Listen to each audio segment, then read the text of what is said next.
here is the result of what I did today, and if you can see, this is a map, a model. And just coming in here and looking at this, I can tell already that my drawings are way off in this area. We've got a lot more property over here, a lot more pad, and then this comes across and jets all the way out to here. When you look at this, comes about to the a third of the way down this site, whatever those are called. And then it comes all the way out to here. You look at that, really that's the top of bank.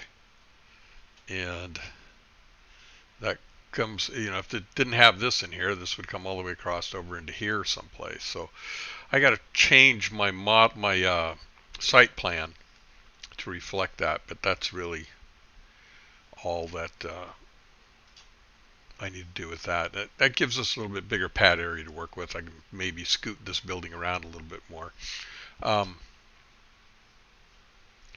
All of our site marks came out. There is the fire hydrant.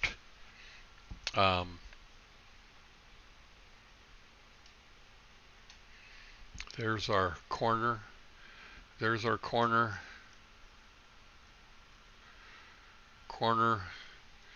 and our corner over here. And so I'll take this and convert it into a two-dimensional map and stretch it out over what I've done. I can redraw some of this stuff, but when we were measuring that stuff, we went over to this spot right here, and we weren't at 600 feet yet for pulling up that hill, so I think we're fine. Okay.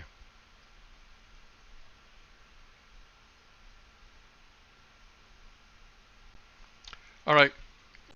So we've got that model. Let's bring it over to the site plan and show you a couple things. Just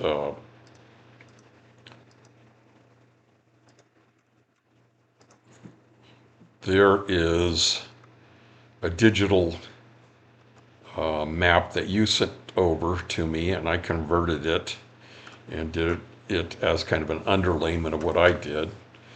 And here is another to verify it and have some distinguishing marks on it that I was looking for that matched up with the other one fine.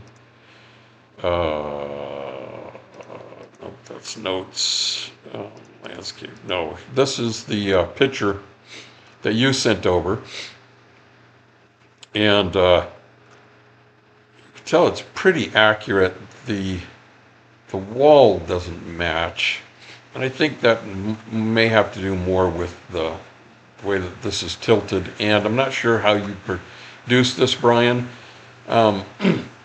If it's just a one photograph, you get lens bending in the photograph, and that could account for some of this.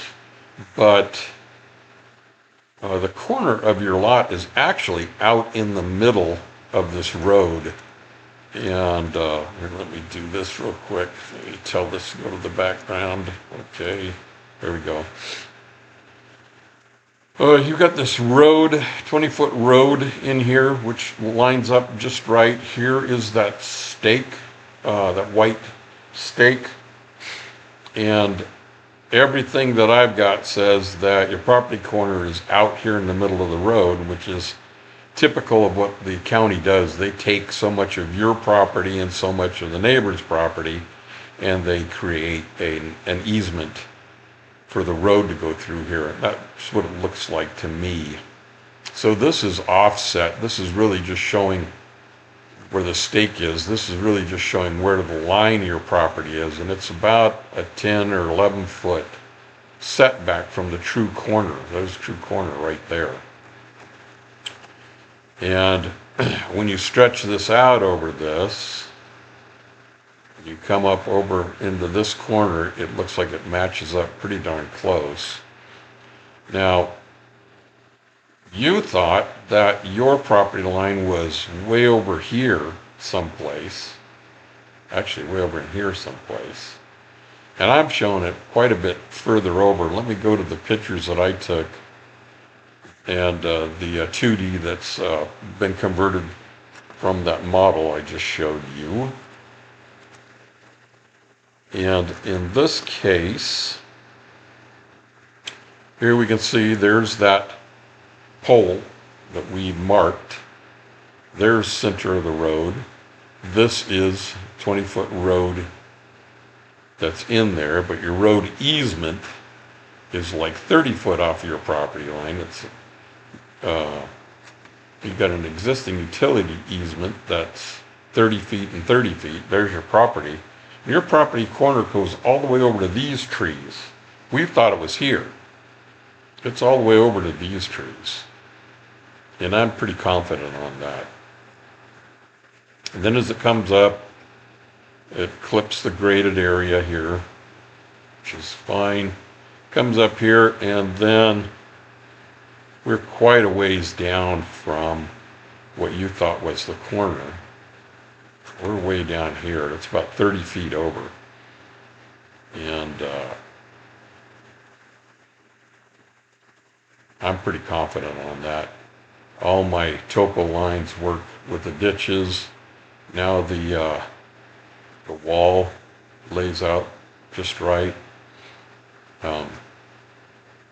Anyway, I'm this corner over here that we had that string line that kind of pointed to this, and it works perfect. There's the corner. I mean, as best I can tell, this looks like it's pretty accurate. So this, where the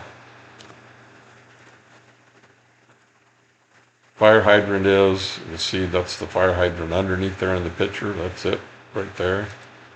That works. This fire hydrant is right on. That works. So between some of these markers, I think we're right there. So I'm very confident in this map. Your property comes down much further than you've got graded over there. And I've corrected the top of bank on this. The corner of the house is the back, kind of the middle of this job site office. That's the corner of the house. You can see here, you've got plenty of room to get in and out of here, especially if you move one of these. There's plenty of room to get in and out of there. We're not really restricting that at all. There's the wall. You've got all kinds of room to make that work. And then as far as a toy garage or a shop, here, let me sketch that in real quick for you. And you were talking about 30 by 60 here. I'll just show you. Well, here, let's just pick a spot.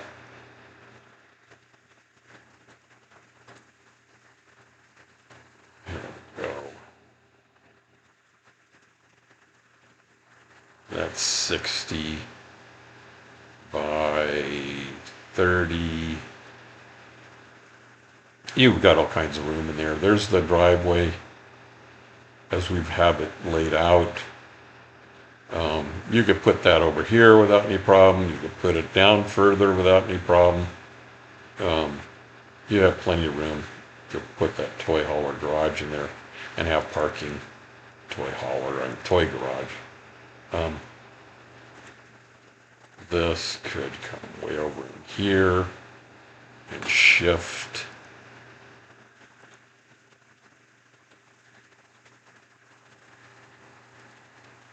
All kinds of room there. You'd still get through here if you wanted. That's the corner of the house right there.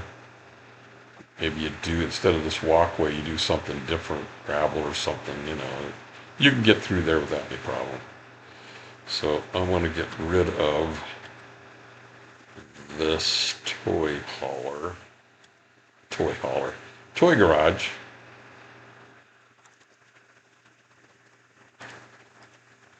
There. As far as the hose poles go, top of bank now is way out here, which is much different than what we showed before. Top of bank was in here someplace. And so with the hose poles, here's one hose pole, 150 feet, comes all the way around, goes to there. Your other hose pole is from here. We can get a fire truck there and a fire truck there, so that's where you pull from. And there's 150 feet, so that works perfectly. The 600 foot is the same type thing. It comes up here, comes all the way across, and meets over in here, almost exact same spot. And then the other side comes up, holds tight against this side, comes across. So the 600 works there. I think we're all set. Now, as far as this roof vent situation goes, let me see if I can find it here. That's not it here. Pull it up this way. Roof plan. So I took the E vents off of here because he's saying that's west facing. I disagree with him, but we'll make him happy. Pull them all off of here. I also pulled them off of this area, although that's not west facing. It is on this area here that's only about 80 feet to the property line at this corner. Our 100 foot comes right through here someplace. I think he's just being a bureaucrat with these, but we'll make him happy. I left these in here. I put an E vent here and an E vent here. They are facing southeast. So that's away from that property line quite a bit. So it shouldn't be an issue. Stick one at this second floor, stick one up here, stick one in here. And it calcs out. The way that I've got this drawn right now, it all calcs out. So as long as he doesn't deny us any of these events, the rest of it all works. If he denies any of those, we're going back to the drawing board again on some of this stuff, trying to figure out how to make it work. But right now it works fine. So I've got to call into the engineer to find out where he's at. Once I get his stuff, we're ready to go. I just do whatever he has to change. I'll make those changes, list them against our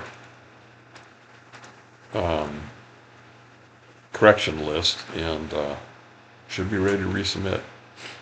Okay, any questions, give me a holler.